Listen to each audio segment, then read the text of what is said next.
नमस्कार दोस्तों, मैं doctor Aruna Kaushik, associate professor, department of economics, government arts, girls college Kota, एक बार फिर हाजिर हूँ आपके साथ अंतर्राष्ट्रीय अर्थशास्त्र विषय के एक नए अध्याय के साथ। आज से दोस्तों हम चर्चा करेंगे अंतर्राष्ट्रीय व्यापार के सिद्धांतों के संबंध में। अंतर्राष्ट्रीय व्यापार के कई सिद्धांत आर्थिक साहित्य में पढ़ने को मिलते हैं। सबसे पहले यह समझने की कोशिश करेंगे कि अंतर्राष्ट्रीय व्यापार के सिद्धांत क्या हैं। अंतर्राष्ट्रीय व्यापार के सिद्धांत अंतर्राष्ट्रीय अर्थशास्त्र की वह शाखा है जिसमें व्यापार के कारण, व्यापार का प्रारूप, इसका प्रादुर्भाव तथा इसके कल्याणकारी प्रभावों का अध्ययन किया जाता है। दोस्तों, अंतर्राष्ट्रीय व्यापार के सिद्धांतों का अध्ययन दो भागों में किया जाता है: अंतर्राष्ट्रीय व्यापार के शुद्ध सिद्धांत तथा अंतर्राष्ट्रीय व्यापार के मौद्रिक सिद्धांत। अंतर्राष्ट्रीय व्यापार के शुद्ध सिद्धांत सामान्यतया अंतर्राष्ट्रीय व्यापार में सापेक्ष कीमतों तथा वास्तविक आय के निर्धारण से संबंधित हैं। शुद्ध सिद्धांत में व्यापार में संतुलन की स्थिति को रियल टर्म्स में व्यक्त किया जाता है। रियल टर्म्स में व्यक्त करने का तात्पर्य है कि मुद्रा में चरों को हम व्यक्त या मेजर नहीं कर रहे, बल्कि रियल वेरिएबल्स जैसे कि बचत, आय आदि में हम व्यक्त कर रहे हैं। इसका तात्पर्य यह हुआ दोस्तों कि इन सिद्धांतों में चरों के निर्धारण में मुद्रा की भूमिका नहीं है। ये जो सिद्धांत हैं ये मार्शल के आर्थिक सिद्धांतों पर आधारित हैं तथा सामान्यतया अमूर्त रूप के यानी कि एब्स्ट्रैक्ट प्रकृति के सिद्धांत हैं। ये जो सिद्धांत हैं इनका आधार स्वर्ण मान के तहत भुगतान संतुलन की स्वयं संचालित संतुलन व्यवस्था है। हम सभी जानते हैं कि स्वर्ण मान के तहत भुगतान संतुलन स्वतः संचालित होता है तथा हमेशा संतुलन की स्थिति में रहता है, क्योंकि यदि भुगतान संतुलन प्रतिकूल होगा तो देश में वस्तुओं की कीमतें कम हो जाएंगी और हमारा निर्यात बढ़ेगा और आयात कम हो जाएगा और इससे विदेशों से सोना उस देश में आने लगेगा। जबकि यदि भुगतान संतुलन अनुकूल है तो वस्तुएं महंगी होने लगेंगी और महंगी होने के परिणाम स्वरूप आयात बढ़ेगा और निर्यात में कमी आएगी और स्वर्ण का निर्यात होगा और दोनों देशों में स्वतः संतुलन की स्थिति स्थापित हो जाएगी। दोस्तों, अंतर्राष्ट्रीय व्यापार के जो शुद्ध सिद्धांत हैं वो दो प्रकार के हैं। पहले हैं स्वतंत्र व्यापार के सिद्धांत। ये वो सिद्धांत हैं जिनमें अर्थशास्त्रियों ने स्वतंत्र अंतर्राष्ट्रीय व्यापार की नीति अपनाने का सुझाव दिया है और स्वतंत्र व्यापार को सर्वोत्तम व्यापारिक नीति बताया है। संरक्षणवादी व्यापार के सिद्धांत के समर्थक ये कहते हैं कि स्वतंत्र व्यापार सर्वोत्तम नीति नहीं है। अनेक कारणों से हमें संरक्षणवादी नीति अपनानी चाहिए। इसी प्रकार दोस्तों, अंतर्राष्ट्रीय व्यापार के जो मौद्रिक सिद्धांत हैं ये वो सिद्धांत हैं जिसमें कि मुद्रा की भी भूमिका है। इन सिद्धांतों में सामान्यतया विदेशी विनिमय, विनिमय दर का निर्धारण, विनिमय नियंत्रण आदि विषय सम्मिलित होते हैं। अंतर्राष्ट्रीय व्यापार में भाग लेने वाले जो देश हैं हम जानते हैं कि उनमें अलग अलग मुद्राएं प्रचलित होती हैं, जैसे कि अमेरिका में डॉलर प्रचलित है, भारत में रुपया प्रचलित है, किसी देश में लीरा प्रचलित है, कहीं येन प्रचलित है या कहीं यान प्रचलित है। दोस्तों, इन मुद्राओं की जो विनिमय दर है वह अनेक कारणों से अलग अलग होती है। अतः विनिमय दर निर्धारण तथा इससे संबंधित समस्याओं का अध्ययन अंतर्राष्ट्रीय अर्थशास्त्र की महत्वपूर्ण विषय वस्तु है। अब हम प्रारंभ करेंगे अंतर्राष्ट्रीय व्यापार के शुद्ध सिद्धांतों की व्याख्या या इनके बारे में विस्तृत चर्चा। दोस्तों, अंतर्राष्ट्रीय व्यापार के जो सिद्धांत हैं उनमें हम 4 चीज़ें प्रमुख रूप से पढ़ते हैं। सबसे पहले इसमें हम पढ़ेंगे कि 2 देशों के मध्य यदि व्यापार होता है तो उसका कारण क्या है। ऐसे कौन से कारण हैं जो कि 2 देशों के मध्य व्यापार को खोलते हैं या जिसके कारण व्यापार किया जाता है। दूसरा है व्यापार की संरचना। यह भी अध्ययन का एक महत्वपूर्ण विषय है कि यदि 2 देशों के बीच व्यापार किया जाता है तो उसकी संरचना या उसका स्ट्रक्चर क्या होगा, अर्थात कौन सा देश किस वस्तु का आयात करेगा तथा किस वस्तु का निर्यात करेगा। तीसरी चीज़ दोस्तों, यह पता लगाना है कि यदि 2 देशों के बीच व्यापार हो रहा है तो उससे कितना लाभ प्राप्त होगा या क्या लाभ प्राप्त होगा।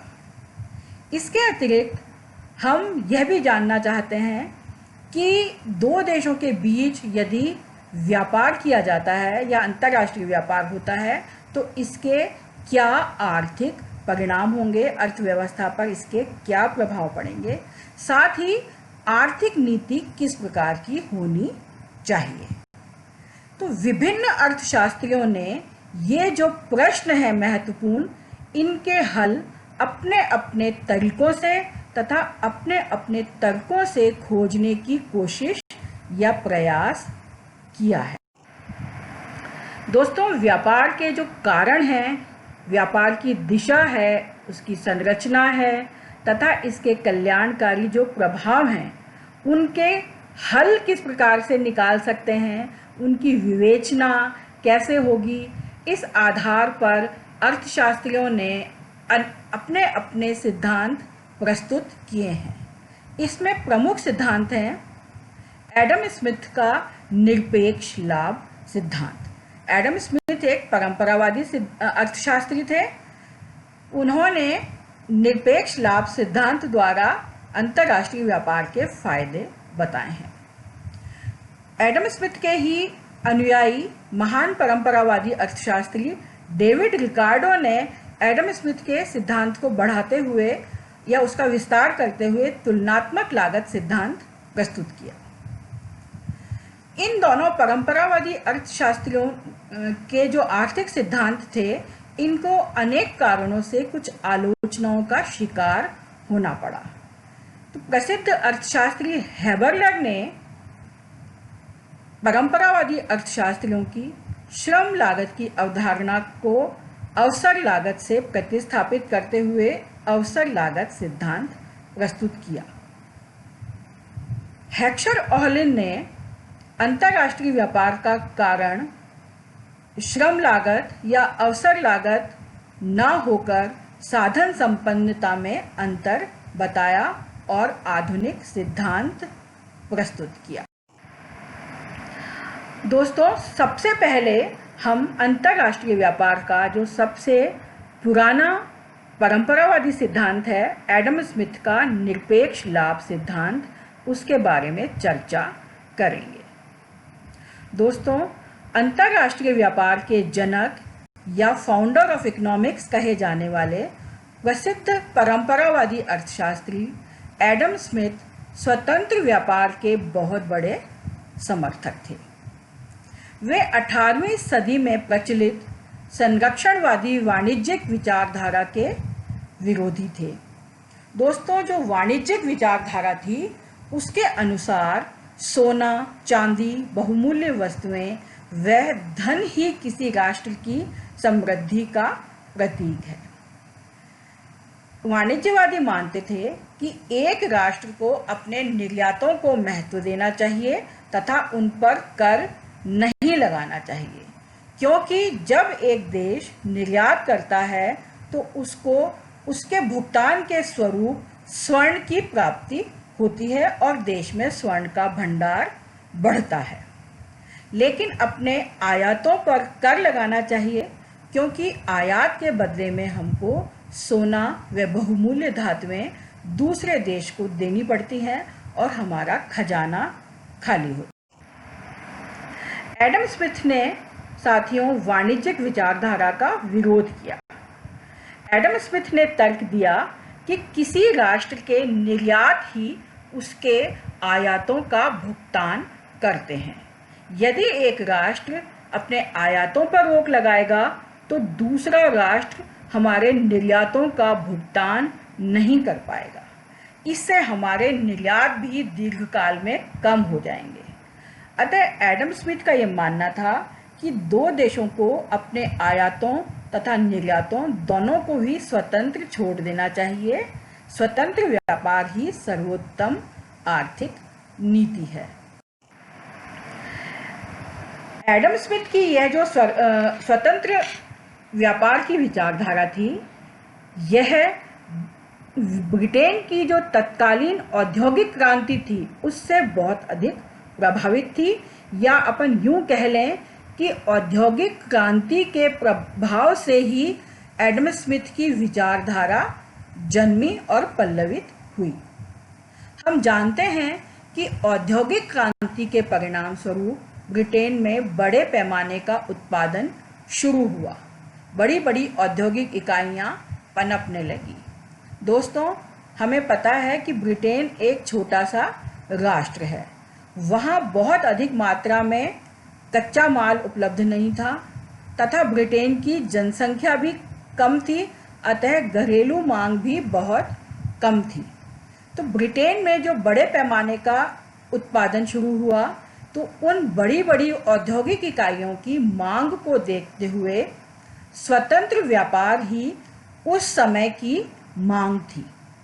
एडम स्मिथ ने 1776 में अपनी प्रसिद्ध रचना an inquiry into nature and causes of wealth of nations में निरपेक्ष लाभ सिद्धांत के द्वारा स्वतंत्र व्यापार के पक्ष में बहुत से तर्क प्रस्तुत किए। दोस्तों, एडम स्मिथ का ये जो सिद्धांत है, ये कुछ मान्यताओं पर आधारित है। एडम स्मिथ के अनुसार उन्होंने अपने मॉडल में 2 देश और 2 वस्तुएं ली हैं। एडम स्मिथ चूंकि एक परंपरावादी सिद्धांत थे, तो परंपरावादी मान्यताओं के आधार पर उन्होंने यह माना कि उत्पादन का एकमात्र साधन श्रम है। फिर उन्होंने मान्यता ली कि श्रम एक देश में पूर्णतया गतिशील है, परंतु 2 देशों के मध्य पूर्णतया अगतिशील। श्रम की सभी इकाइयां समरूप हैं।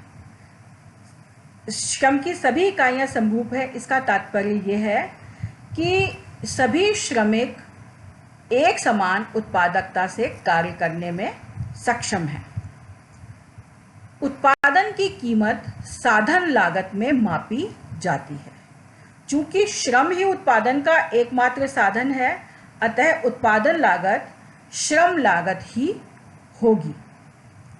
फिर उन्होंने ये माना कि देश में पूर्ण रोजगार की स्थिति है। सभी देशों में पूर्ण प्रतियोगिता की स्थिति है तथा परिवहन लागतों को परंपरावादी अर्थशास्त्रियों ने अपने सिद्धांतों में शामिल नहीं किया। एडम स्मिथ कहते हैं कि जो श्रम है वह एक राष्ट्र के मध्य पूर्णतया गतिशील है।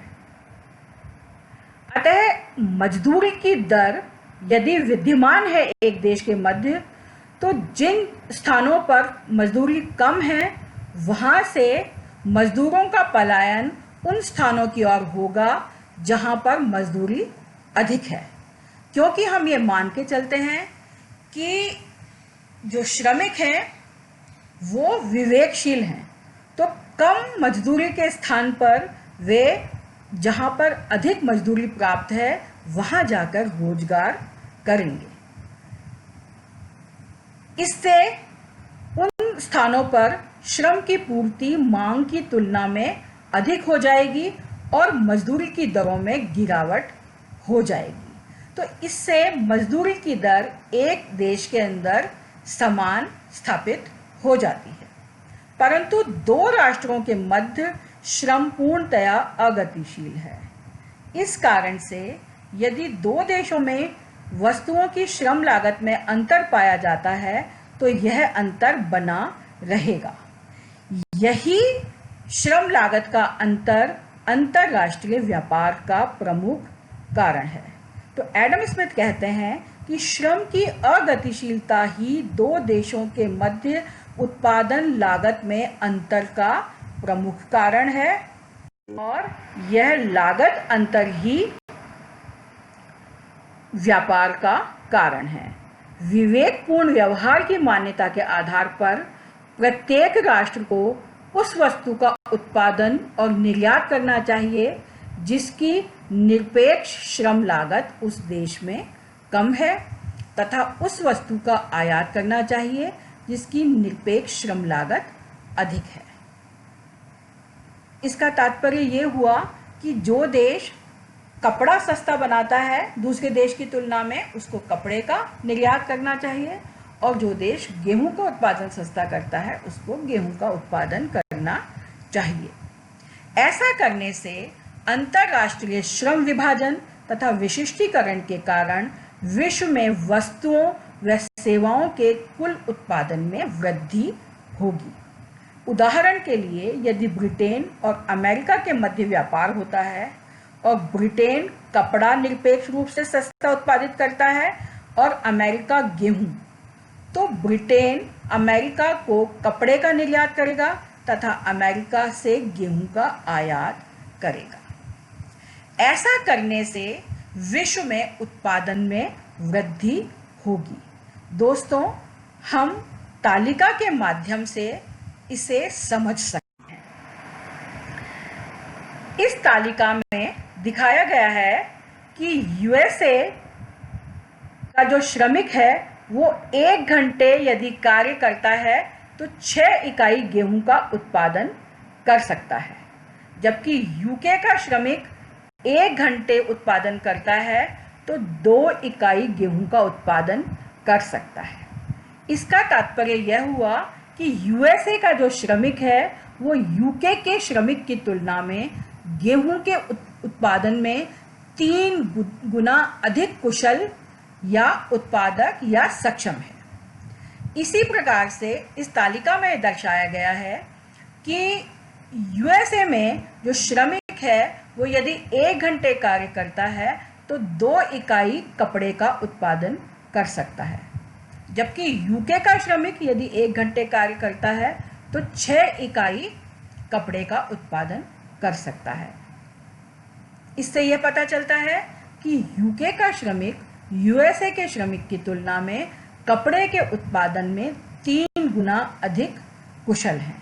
तो ऐसी स्थिति में यूएसए को अपने समस्त साधन गेहूं के उत्पादन में लगा देने चाहिए। अर्थात जो श्रमिक 1 घंटे में 2 इकाई कपड़े का उत्पादन कर रहा है उसको भी हम कपड़े के उत्पादन से हटाकर गेहूं के उत्पादन में लगा दें तो वह 1 घंटे में 6 इकाई गेहूं का उत्पादन कर पाएगा और गेहूं का जो उत्पादन है वो 6 + 6 12 इकाई हो जाएगा। इसी प्रकार यूके को अपने समस्त साधन कपड़े के उत्पादन में लगा देने चाहिए। अर्थात यह जो श्रमिक है जो कि 1 घंटे कार्य करके 2 इकाई गेहूं का उत्पादन कर रहा है, इसको यदि हम कपड़े के उत्पादन में लगा दें तो यह 6 इकाई कपड़े का उत्पादन कर पाएगा और यूके में कपड़े का उत्पादन 6 + 6 12 इकाई हो जाएगा। तो श्रम विभाजन और विशिष्टीकरण के कारण उतने ही घंटों में अधिक उत्पादन की प्राप्ति होगी। व्यापार से पूर्व 4 घंटे का कुल उत्पादन 8 इकाई गेहूं तथा 8 इकाई कपड़ा है। यदि दोनों देशों के मध्य व्यापार होता है तो प्रत्येक देश उस वस्तु का उत्पादन और निर्यात करेगा जिसमें उसे निरपेक्ष लाभ प्राप्त है। यूएसए अपना 1 घंटे का श्रम कपड़े के उत्पादन से हटाकर गेहूं में लगाएगा 2 घंटे में श्रम का उत्पादन 12 इकाई गेहूं होगा, जैसा कि मैंने आपको अभी बताया। इसी प्रकार यूके अपना श्रम 1 घंटे का गेहूं के उत्पादन से हटाकर कपड़े के उत्पादन में लगाता है, तो श्रम का 2 घंटे का उत्पादन 12 इकाई होगा। इस प्रकार पूर्ण विशिष्टीकरण के कारण 4 घंटे का श्रम का कुल उत्पादन 12 इकाई गेहूं तथा 12 इकाई कपड़ा हो जाएगा। जबकि व्यापार से पूर्व इतने ही श्रम घंटों में हमने 8 इकाई कपड़ा तथा 8 इकाई गेहूं का उत्पादन किया था। तो 4 घंटों में यदि हम श्रमिक काम करते हैं तो 4 इकाई गेहूं तथा 4 इकाई कपड़े के उत्पादन में वृद्धि होती है। इस प्रकार से एडम स्मिथ के अनुसार देशों को उस वस्तु का उत्पादन और निर्यात करना चाहिए जिसमें कि उसे निरपेक्ष रूप से कुशलता प्राप्त है। चित्र के माध्यम से भी हम निरपेक्ष लाभ सिद्धांत को समझा सकते हैं। इस चित्र में दोस्तों W1 C1 यह जो उत्पादन संभावना वक्र है, यह यूएसए का उत्पादन संभावना वक्र है। स्थिर लागत या स्थिर प्रतिफल की मान्यता के कारण जो उत्पादन संभावना वक्र है वह स्ट्रेट लाइन है। W2 C2 यूके का उत्पादन संभावना वक्र है। तो हम देख सकते हैं y एक्सिस पर हमने गेहूं और x एक्सिस पर हमने कपड़े के उत्पादन को दर्शाया है।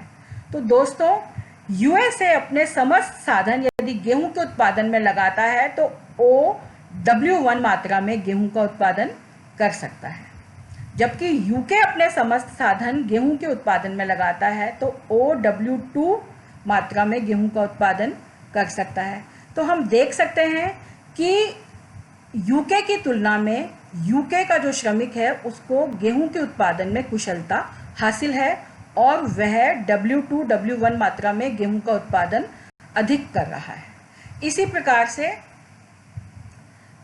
यदि हम कपड़े के उत्पादन की बात करते हैं तो यूएसए यदि अपने समस्त साधन कपड़े के उत्पादन में लगाता है तो वो OC1 मात्रा में कपड़े का उत्पादन कर सकता है, जबकि यूके अपने समस्त साधन यदि कपड़े के उत्पादन में लगाता है तो इस उत्पादन संभावना वक्र के अनुसार OC2 मात्रा में कपड़े का उत्पादन कर सकता है। तो हमें दिखता है कि C1 C2 मात्रा में यूके का कपड़े का उत्पादन यूएसए की तुलना में अधिक है। तो ऐसी स्थिति में यूएसए को अपने संपूर्ण साधन वीट के उत्पादन में लगा देने चाहिए। इससे उत्पादन उसे OW1 मात्रा में प्राप्त होगा और यूके को अपने समस्त साधन कपड़े के उत्पादन में लगा देने चाहिए। इससे OC2 मात्रा में कपड़े का उत्पादन होगा। हम जानते हैं अर्थशास्त्र के जो सिद्धांत हैं उसमें हमने पढ़ा है कि किसी भी देश के उत्पादन संभावना वक्र को जहां कीमत रेखा स्पर्श करती है वह उत्पादन का संतुलन बिंदु होता है।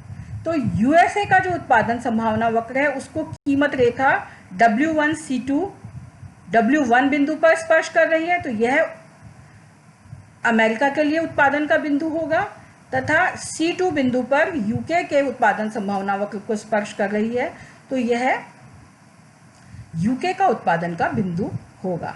तो यह कॉर्नर सॉल्यूशन की स्थिति है। और दोस्तों जो उपभोग है वो उस बिंदु पर होगा जहां पे कि कम्युनिटी इंडिफरेंस कर्व उत्पादन संभावना वक्र को स्पर्श करता है।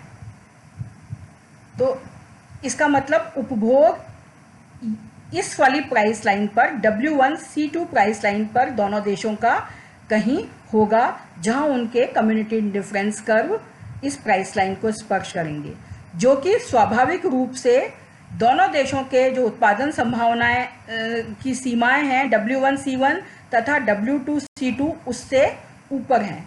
तो उपभोक्ताओं का लाभ भी इससे बढ़ता हुआ हमें प्रतीत होता है। तो दोस्तों, निरपेक्ष लाभ सिद्धांत के अंतर्गत रिकार्डो ने यह बताने का यत्न किया है कि दो देशों के बीच व्यापार का जो कारण है वह श्रम उत्पादकता में अंतर है। प्रत्येक देश को उस वस्तु का उत्पादन तथा निर्यात करना चाहिए जिसमें उसे निरपेक्ष लाभ प्राप्त है, तथा उस वस्तु का आयात करना चाहिए जिसमें निरपेक्ष लाभ कम है।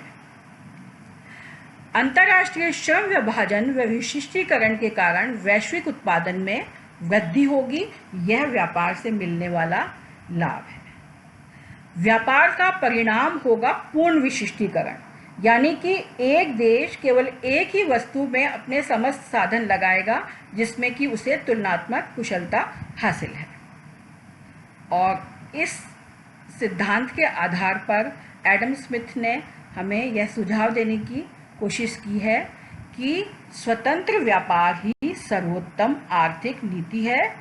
देशों को अपने निर्यात तथा आयात दोनों ही स्वतंत्र रखने चाहिए, उन पर कोई कर नहीं लगाना चाहिए। दोस्तों, और अधिक डिटेल में यदि आप इस चैप्टर को, इस विषय को पढ़ना चाहते हैं तो उसके लिए कुछ अच्छे जो किताबें हैं या लेख हैं वो मैं आपको सुझा रही हूँ। तो आप इन किताबों के द्वारा या इस लेख के द्वारा इस चैप्टर को और डिटेल में और विस्तृत रूप से पढ़ सकते हैं। आज के लिए इतना ही दोस्तों। यह वीडियो देखने के लिए आपका धन्यवाद। अगले वीडियो में अंतर्राष्ट्रीय अर्थशास्त्र के जो सिद्धांत हैं उन्हीं में अगली कड़ी परंपरावादी सिद्धांत, तुलनात्मक लागत सिद्धांत के साथ हम फिर मिलेंगे। तब तक के लिए नमस्कार।